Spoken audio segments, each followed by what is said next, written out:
Hi there. I'm Abby Stokes. I have been teaching computers for over 20 years, and I've been touring the country for the past, I don't know how many years, because I like to speak to people and get them online. So I'm going to ask you some questions so I can meet you before I begin the talk. How many people in this room are under the age of 40? Just asking. Okay, good. I am not either. We belong to a very specific club. We are what I refer to as digital immigrants. You were not born with a keyboard or a mouse in your hand. That is a digital native. You know digital natives. It's your grandchild. They come into your house, they suddenly have this little thing in their hand and they're watching movies and you thought it was a chopping board and instead it was an iPad or some kind of tablet. I'm going to ask you, even though we just met, as a favor to me, to ask you to no longer compare yourself to digital natives. You are smarter than they are, you are wiser than they are, but you will take more time with technology than they do, and who cares, right? Yep. You've got time on your hands, so you don't need to race to figure out what it is they're doing or to keep up with them, and that's the basis of the talk today. I want to talk to you about navigating this digital world that we live in because it's so overwhelming and it's changing all the time.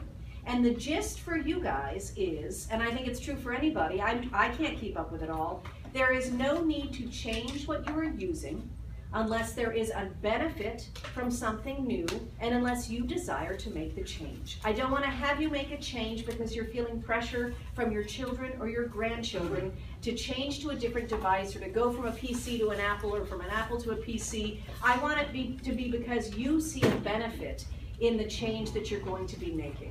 How many people in here have a computer in their home? I'm assuming most of you. Good. How many people in here have a tablet that they're using? So a lot of you do. How many people are on Facebook? How many people are on Twitter? How many people think all of that's a bunch of hooey? Okay. It usually gets most hands. So Barry, if you could flip this screen for me. Thank you. So here we are with the evolution of man and technology. Yes, you see what the problem is. I want us to be very sure that we don't get hurt when we're using the technology. And so what that means, the rule of thumb is 90 degrees. When you're using a computer and you're sitting at a table somewhere, everything should be 90 degrees. Your hips, your knees, your elbows, if everything's at 90 degrees, you are less apt to hurt yourself. I am likely, when I have one-on-one students and I realize that they have issues with how they're sitting at the computer, I am likely to ask them to remove their belt. And I will strap it around their chest and put it against the back of the chair to let them know what it's like to actually sit straight up when you're using a computer. There are several things that can happen when you're using a computer that are serious. The National Institute of Health suggests that you stay on a computer for 40 minutes and then you take a 10-minute break. And I know it's hard to actually monitor that time, so it's a good thing for you to either set your smartphone or have a kitchen timer right by the computer so that you limit yourself to that 40 minutes. The 10 minutes, go to the bathroom, get a drink, make a phone call. What you should do first thing before you get up from the computer at the end of that 40 minutes is an eye exercise that I'm going to show you. And the reason you should do this is dry eye is one of the problems with using a computer. And the reason it happens is, as I look at you guys, my eyes are moving the whole time, so they're actually naturally watering. When I read a book, my eyes are naturally watering as they move. The trouble is, a computer screen is just that distance away that you can take in everything on the screen without actually having to move your eyes very much. That's why dry eye is a problem. And dry eye can actually make any other issue you have with your eyes worse. So, when the kitchen timer goes off after 40 minutes, what you're going to do is you're going to take your hands and you're going to rub them together until they're very warm inside. And as soon as your palms are warm, you're going to put them over your eyes, and you're going to keep your eyes closed for just a second, then you're going to open your eyes, still with your hands over them, and you're going to roll your eyes around and remove your hands and focus on something in the distance. So I'll repeat that. It's going to be that you get your hands all nice and warm, you're going to put them over your eyes, keep your eyes closed for a minute there, and then you're going to open your eyes and roll them around with your hands over and then focus in the distance. That is a great exercise for you to do when the kitchen timer goes off. Barry, you're on. Just change the slide. So, prehistoric Googling. I actually got a set of these when they were at a sale at our library because they don't use them anymore. Because now at the library, when you look for information, it's all on the computer. What I've done for you is, one of the handouts that you'll get, all of you, by virtue of raising your hand and having a computer, you've crossed the digital divide. I would argue, however, that most of you were hanging around at the shoreline. And that means, on average, in a week you probably visit 10 websites. Your email, where you like to shop, bless you, where you like to shop, maybe your banking, and some of whatever your hobby is. But it's probably not more than 10 in a week. There are hundreds of millions of websites out there that you're not taking advantage of. So I'm going to challenge you as a digital immigrant to spread your digital wings a little bit wider than they are right now. And what I've done for you is I've created a handout that has over 200 websites broken down by category. And so I would ask you every week to visit one new website. You don't have to ever go back to it again. You may not like it, but I want you to visit one new website to see what else is out there to add it to your internet arsenal. And it's also a good idea because websites keep on changing how they're designed, for good or for bad, they do. And this sort of keeps your website skills up by looking at different websites and seeing how they're designed. Next. So, what I want to walk you through is, I have a question actually before I walk you through it. How many people in here have a computer that's over 5 years old? 8 years old? 10 years old? Okay, at the Smithsonian there's a woolly mammoth, and right beside it they're waiting for your computer. If you understand the inner workings of a computer, you can have a 10-year-old computer keep on going because you're going to be able to upgrade it. Most of us don't do that. And it's too bad, but the truth is a 10-year-old computer ends up not being able to meet the needs of the space or speed that now is required with computers. When you buy a new computer, those are the two elements you're really looking for, is space and speed. So let me break it down for you, because at some point all of you are going to replace the device that you have. That's the point of why I'm saying this. Speed, think of the car rental agency. Speed is measured in hertz, H-E-R-T-Z, just like the car rental. So when you're looking to buy a new device, you're looking for a high number of hertz because that means it's going to be a fast movement from you asking for a website to the website coming back to you. That's about the hertz. Space is about how much the brain can store. And so that's important when you're shopping for something, is to be sure that you're getting enough storage. Storage on a computer is measured in bytes, B-Y-T-E-S, but think of it like bites of a sandwich filling your stomach. That's how you remember that bytes is about storage. So when you're going to buy a computer, you want to make sure that the computer has enough bytes for you. Now, if you're just using a computer because you want to check your email, you have a couple of documents and some photographs, you don't have to go to the high end of the bytes. What takes up a lot of space on a computer are images, music, and videos, if you're storing videos on the device. So for you, if it's just regular sort of surfing and some photographs, don't pay the higher price for the highest amount of storage because you probably don't need it. You can go a little bit lower than that. But here are the three devices we're most familiar with. We have a desktop computer in the top left, we have a laptop or a notebook computer over there, and this is a netbook computer. What's so interesting is when I bought my first desktop computer, it was super expensive. Not at the time it was what it was, but it was very expensive. Now, desktop computers are some of the least expensive computers you can buy because people aren't buying them very much because people want the portability. So if you don't need portability, a desktop computer is a great choice for you because you can get it for $400, even less than that. A nice, big, huge screen with a nice keyboard and an external mouse. So it's something for you to think about. If portability isn't what you're looking for, go with a desktop because it's actually a better price point. A laptop or a notebook computer. I was in the Berkshires visiting a friend of mine, and I saw my first pig live.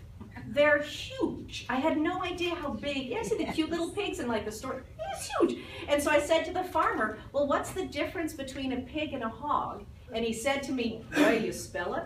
So I'm saying that to you The way you spell it. because the difference between a laptop and a notebook computer is the way you spell it. A laptop and a notebook computer are interchangeable. And an average laptop or notebook computer weighs about 7 pounds.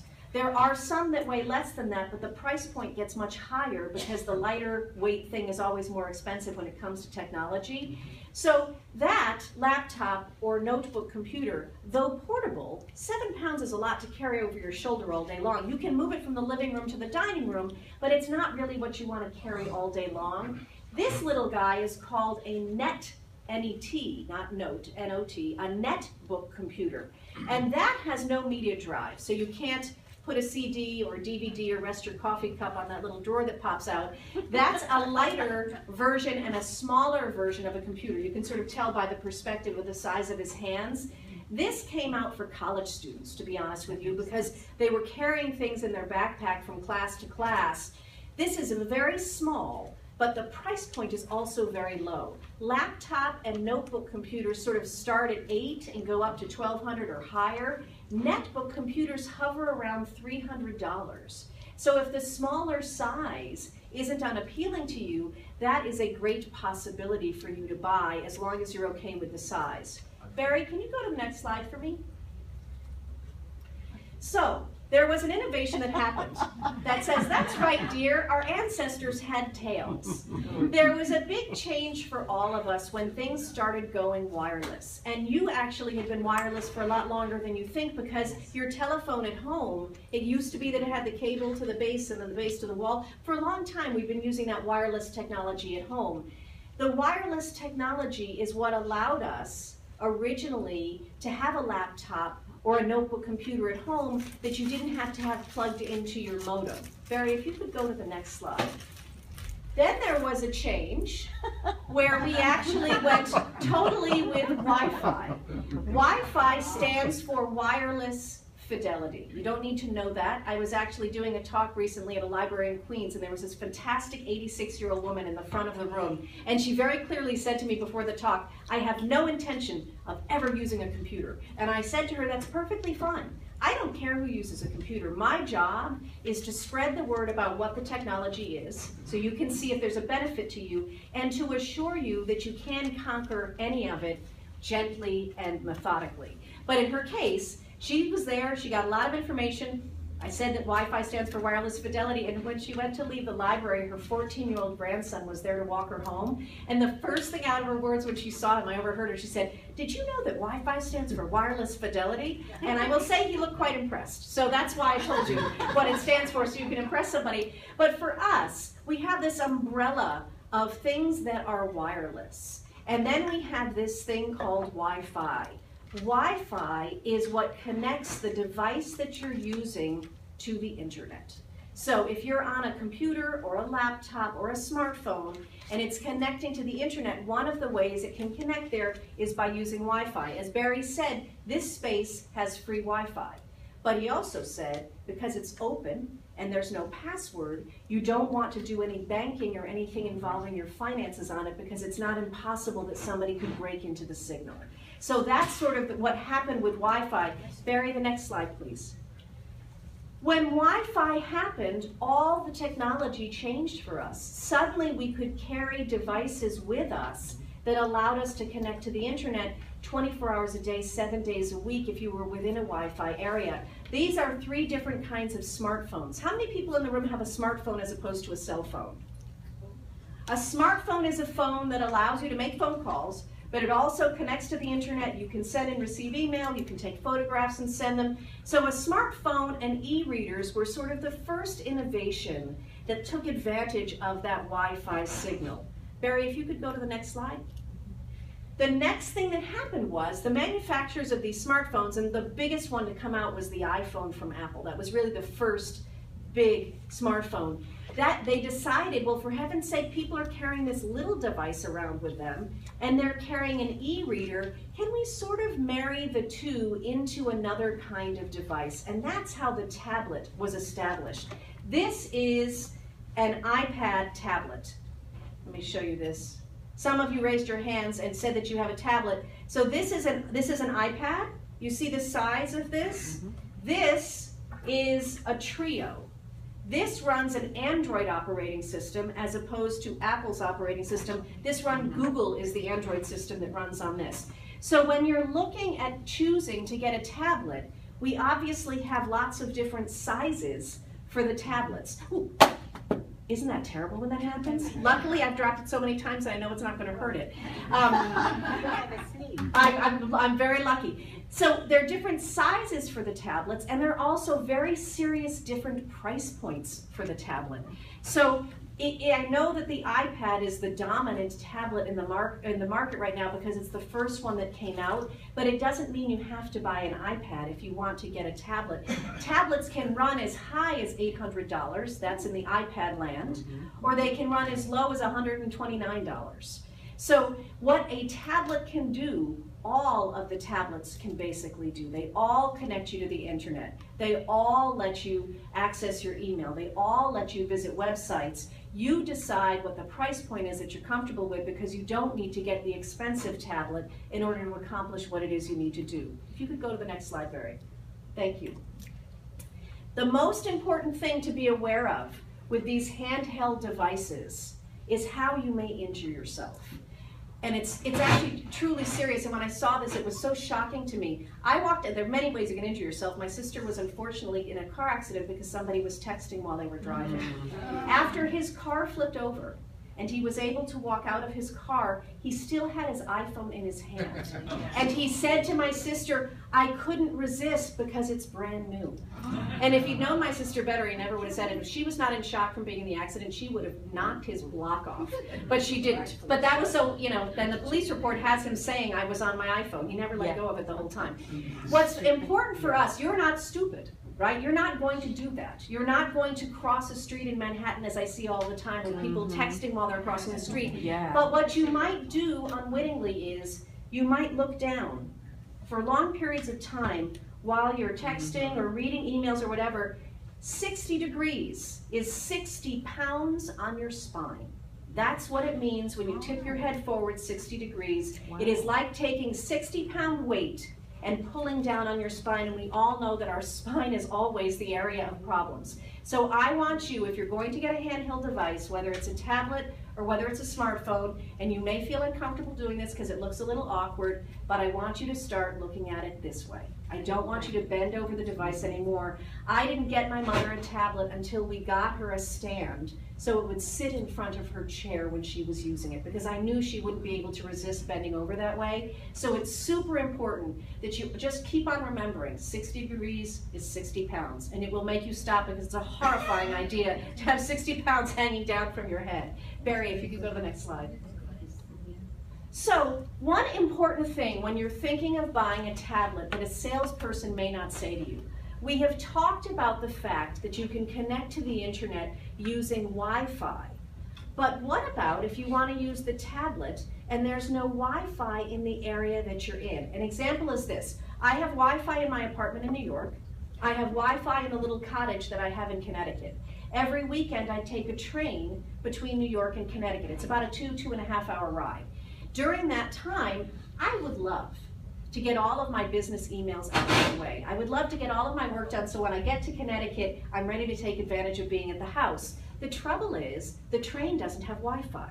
So how do I get connected to the, Siri started talking. How do I get connected to the internet if I don't have Wi-Fi on the train?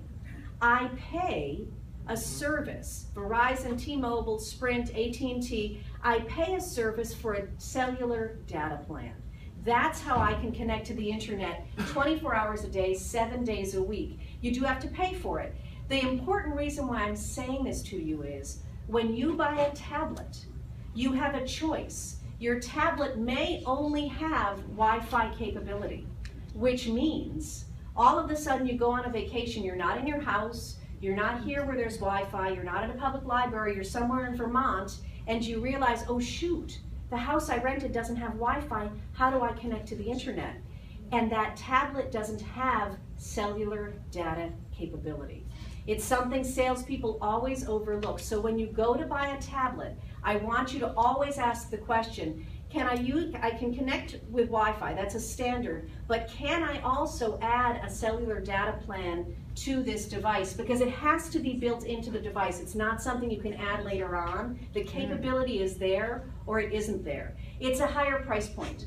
When you're looking at the iPad that only connects with Wi-Fi is less expensive than the iPad that has Wi-Fi and the capability of a cellular data plan. Does that make sense to you guys? Are there any questions right now at the moment about tablets? I'll stop for a moment and see if anybody has any questions if you're thinking of buying a tablet. Okay, you can ask me afterwards if it comes to mind. Next one, please, Barry. So, in thinking about replacing your device, there are 3 things to keep in mind. And the first one is the easiest. It's cost, right? Because depending on what your budget is, you're going to be limited about what you can buy, which is in this case kind of handy. If you have an unlimited budget, well then the sky's the limit and you've got all these things to look at. But if you know you only have $300, that's all you want to invest in your next device, and you want it to be portable, you're either looking at a netbook computer, which is in the $300 range, that was the small one with the hands, or you're looking at not a lower end as far as how it works, but as far as the price is concerned, a lower end tablet, right? So I want you to zero in before you decide to go shopping at what is your comfortable price range, because you will find whatever you need within that range. It's just good to have it set before you go into the store. Look is 2 things. One, do you like the look of the device? And this especially matters if you're getting a desktop computer that you're going to have in your home and people can see it. Now these desktops, even though they're in the $400, $500, $600 range, they're quite beautiful. They're all in one and it's a lovely looking screen and you can watch TV on it and all of that. But take a look at it and be sure you like the look of it. The more important part of the word look is when you look at the screen, is it comfortable to your eyes? That's why I'm not really a believer in somebody else buying your technology for you. Even if you've never used a tablet and you don't know how to use a tablet, if you have 2 of them in front of you and you look at the screens, you might have an instinct about which one is better with your eyes than the other one, without even knowing how to use it. So I think it's super important that you actually look at the device and see if it works with you. And unfortunately, a lot of devices have this accessibility where you're able to enlarge things. Really be sure it works for you. One example is I have a client who has macular degeneration, so she's actually legally blind right now. When the Kindle first came out, the big thing with the Kindle was it could read the books to you, or you could enlarge the size of the font as big as you needed it to be. Kindle had a huge error in their design. The menu to get to where it speaks to you did not enlarge. So the woman who was legally blind, hello, the woman who was legally blind couldn't actually use the Kindle because she couldn't get to where it would speak to her. So it's very important if you have serious eye issues that you actually go through the steps to be sure that the accessibility really works for you. I will say, yes? With everybody trying to save a couple of bucks by going online and buying things through Amazon and so forth, you're not going to be able to look and feel at the item because these stores are going to be closed. You took the words right out of my mouth, but here's the one thing with Amazon that I will say this, and I know they're devouring these brick and mortar stores. It was 3 months later that we discovered that she couldn't use it on her own and Amazon took it back. Wow. So Amazon's return policy is very good. Yes. So if you are left with only being able to buy it online, be sure that you buy it from a website that has a good return policy. So, and they don't ask you don't have to have a big reason to return it. You just have to say, I don't like it. Do it. Now in this case, I really pleaded her case because of her issues with her blindness. So you do have a limited number of days that you can do that, but you can't, I mean, it's hard. I don't expect you to buy 4 tablets and return 3 of them. It's inconvenient. But it is inconvenient, but you know somebody who has a tablet, and you know somebody who has a tablet, and you know somebody who has a tablet, so you don't need to go to the store to test drive the tablet and look at the screen. You can Not just... the latest one though. Well, The one that just came out. It could happen that you see somebody. I hear your issues, and I know it's frustrating, but it could be that you find somebody, or wait until somebody has one before you decide to make the purchase. Feel is another issue. Feel has 2 things going on with it. Feel is about how does it feel when you pick it up. Is it heavier than you expected? Is this really something that you want to carry around with you all day? And feel is about your fingers. The whole innovation with these kind of screens is that they are touch screens. And what that means is you actually type on the glass. Now, I don't type with all 10 fingers. I use the Columbus method. Find the key and land on it. So using this is not hard for me. All I do is poke at the screen. Sometimes I would usually use 3 fingers on this hand and 1 on the other, and remarkably I can type without looking that way. It's crazy. But for you guys who really know how to type, you're going to find typing on this screen to be a bear. It's really uncomfortable. So there's always a way to modify. I have my iPad in a case that actually has a legitimate keypad connected to it. So I can actually sit here and really type with great speed and with agility using this. Now I have a quiz for you guys. Well, I can't quiz you till I tell it to you. Now I'm going to blow the answer to this. Wi-Fi is the connection that gets us from our device to the internet, right? Bluetooth. We've all heard the words Bluetooth, and some of you are wondering what the heck Bluetooth is. Bluetooth is the connection that gets you from device to device. So when you see somebody with one of those silly things in their ears that look like they're on Star Trek, and their phone is in their pocket, not to offend any of you that wear those, but I do think they're kind of silly, it's Bluetooth that is speaking from the earpiece to wherever their phone is. If you have a laptop in your house, and your laptop's in the living room, and your printer is in your bedroom closet, and you're able to print from your laptop to the printer without plugging it in, that's because you have a Bluetooth connection between the printer and your laptop. So having said that, Bluetooth is from device to device, Wi-Fi is from device to the internet. So here's a quick quiz. How is the keyboard speaking to the iPad? Bluetooth, you all pass. That's exactly what's happening. There's no cord between the two of them. It's a Bluetooth signal going from one to the other. The other thing that I wanted to show you as a modification is using that screen can be difficult. My mother can't use it because she has very long fingernails, and so her fingernails get in the way. My sister-in-law can't use it because her fingertips are extremely dry, and it won't register when she touches it. This is a stylus, and a stylus has a rubber end on it. You have to be sure it matches the device you're using. They don't all work on every device. This is $16 in the computer store.